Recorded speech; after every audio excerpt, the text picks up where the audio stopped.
Mabuhay, Tamaraos, and welcome back to TamsPormasyon, your daily source for the latest news and updates. I am Layza Tolomia.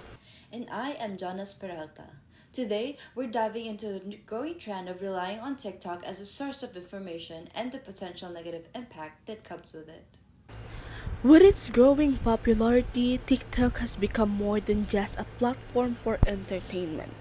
Increasingly, users are turning to TikTok for news, advice, and information on a wide range of topics. But while TikTok can be a valuable source of information, it's important to recognize its limitations. Many videos are created by influencers who may not always provide accurate or reliable information. That is right, partner. Influencers often lack the expertise or credentials to be considered reliable sources of information. And with the platform's emphasis on short, catchy content, complex issues can be oversimplified or mispresented. So while TikTok can be a fun and engaging platform, it's crucial for users to approach the content critically and to seek out information from trusted or reliable sources. Kaya naman, stay with us as we continue to explore this topic and provide tips for navigating TikTok's information landscape.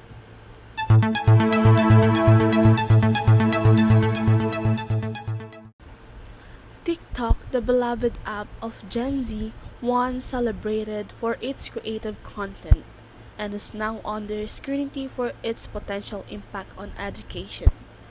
As educators and professionals alike raise alarms about the evolving nature of TikTok, questions arise about its implication for academic standards and the dissemination of information. TikTok's popularity has grown significantly in recent years, particularly among the Gen Zs, putting them at risk. While initially regarded for its fun and creative content, the application has evolved into a place where misinformation arises. Thus, educators as well as other professionals are concerned about the influence this transition will have on the educational impact of its standards. Now, we're here with Miss Inovero to interview her and ask for her insights with her observation among the students who use TikTok as their source of information for their academic performance. Welcome, Miss Inovero. Good day, Miss Luarez. It's a pleasure to be here. To start, could you briefly explain how students are using TikTok as a platform for seeking information? Yeah, absolutely. Actually, TikTok has become more than just a platform for entertainment. It is now a space where users, especially students, get some knowledge through the creators. However, some of these creators were unreliable, wherein they could share misleading information to the students with just one click. Dahil kasi sa For You page feature ng TikTok or what we call FYP, mas mabilis kumalat yung mga inaccurate information sa bawat users. In the study of Lundy, she stated how TikTok's algorithms collective filtering presents a risk in controlling the spread of information. That's truly alarming. Also, I would like to add, according to Lee, social media has made it easier to create and share content, resulting in faster and more widespread dissemination of information that could be misleading. No? What's disturbing here is that even a professor from UP, Prof. Mendoza, mentioned that she thought the worst kinds of disinformation are on Facebook and YouTube, but then TikTok came. Internet pranks now find themselves as a viable tool for amplifying political propaganda or worse, lies. Could you provide some of your observations on how these students utilize this information they get on their academe? Since most of them say that TikTok search engines was better than Google's, an instance of this is that students were able to collect information from different creators, which is sometimes is not available on Google. Hence, the students rely from the videos they watch without being sure if the information they got is reliable. PJ in 2022 explained how TikTok's toxicity has grown to be a serious threat which may lead to the creation of real competition from Google, in which we see now. Hmm. It sounds like TikTok is showing a disturbing form of learning. What do you think is the best solution in a situation like this? Well, since this is like out of our control, I think developing media literacy is one of the best defense against falling victim to misinformation and disinformation, especially in social media platforms. As claimed by Johnson in 2023, learning media literacy is really an essential these days. Well, that's an excellent point, Miss Inovero. So, as we wrap up for today, thank you, Miss Inovero, for sharing your insights on this topic. It's been a pleasure having you here on our platform. Yeah, thank you, Miss Luarez. It's really been a pleasure to meet too. I hope we see you again. Upon interviewing Miss Inovero, she just shared how TikTok was alarming in the academe now that some individuals at a young age can access an application like this. It shows how TikTok could be unreliable for getting a piece of information. This is Karla Luarez reporting. Back to you, Liza and Jonas.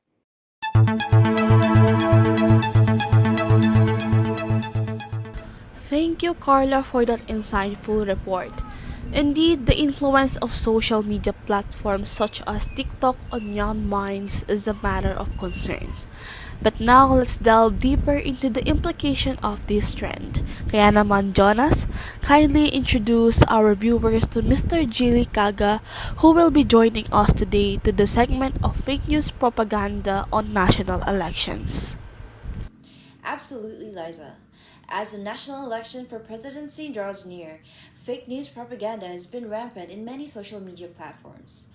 Let's have Julie Kaga to dive in with the topic. Julie, are you there? Good day, Jonas, Layza, and our reviewees.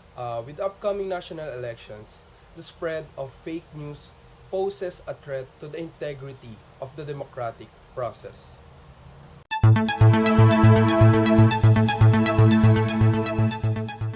Here with us today is Miss Angel, social media expert. Good day, Miss Angel. How do you think fake news on social media affects the upcoming national elections? Thank you, Mr. Kaga. I think you can think of fake news as a wildfire, no?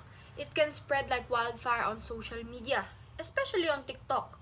But if we compare fake news on other social media platforms, the use of TikTok for political purposes are relatively few, no, compared to the ones that have been analyzed on Facebook and YouTube. As per UP Professor Mendoza nga, political propaganda has worsened with TikTok's uprising. Through the use of social media, people can manipulate public opinion and may undermine the trust of the voters in the electoral process. They may gain the trust of gullible users and manipulate voters with the use of misinformation that they can spread via social media. We can reference the 2016 national election in relation to this, wherein Duterte's campaign was sensationalized on social media due to the spread of election-related disinformation, helping him gain popularity and the voters' trust. The top disinformation themes that have been trending on TikTok during the campaign season on Philippine politics are pro-Marcos contents, such as posts on the golden age of the presidency of Marcos Sr. and how impressive Bongbong Marcos must be as he is the son of the former President Marcos Sr. According to a study nga, no, during the national elections, troll accounts have increased on social media such as TikTok, Facebook, and X, formerly known as Twitter. Do you think, Ms. Ramos, that TikTok has a large impact on why fake news is disseminated so easily these days? Especially now that a lot of people, particularly the Generation Zs and Millennials, are using the app. I think it is because Gen Zs think that TikTok's search engine is better than Google's. This is according to a study by Sinar. This feature sets TikTok apart from other platforms because here, users can become active presenters of political information. This is because TikTok gives you a chance to connect, no, with these propagandists and supporters. That is why more people are using this app compared to others. Gen Zs also want to watch short videos that align with their opinions. Thus, many Gen Z and millennials are drawn to TikTok. For the last question, what can you advise as a social media expert to our viewers and how to spot fake news and misinformation on social media, especially in TikTok? We can actually help lessen the spread of fake news, no? One thing that I always urge users to do is to never ever share a post on social media without fact checking. We should also be aware of what we post, as this can definitely influence what our friends and followers see. And also, I think the government needs to take action, no, as they hold such power. We need to push legislatures to pass laws, no, that will regulate social media and hold perpetrators accountable. I think it will be a systematic action, no, here in the Philippines. Regulations in the country will help reduce misinformation on a larger scale, which in return will benefit the users and the creators as well. Thank you, Ms. Ramos. We learned a lot about fake news and elections with this interview, as we asked questions about fake news and its proliferation. We can see how TikTok and other social media platforms are used to make such news spread. We can also see how the people react and consume this information, with some just consuming the news without fact-checking, thus affecting creating a fake news propaganda. This is Gillie Caga reporting. Back to you, Jonas and Layza.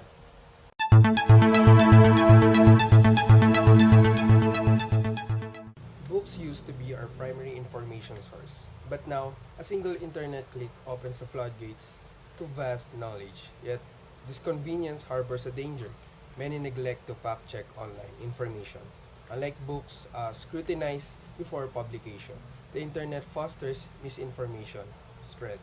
Dati gumagamit kami ng libro para makakuha ng info. Kayo ngayon, may isang click na lang sa internet, hindi nyo pa ma-fact check.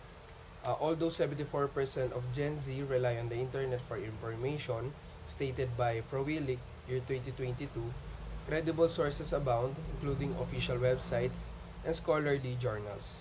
Rigorously vetted for research, according to UMGC 2022, the internet offers the latest information, not always found in books, by Humayun, year 2022, which can also be biased. Both print and online sources pose risks of outdated information and bias. Comparing them overlooks technological strides. Our task is to wield technology wisely, embracing it while honing discernment through critical thinking and fact-checking is crucial in today's digital landscape. As we wrap up our discussion on the impact of social media platforms like TikTok in educational settings, it's evident that there are complex challenges to address.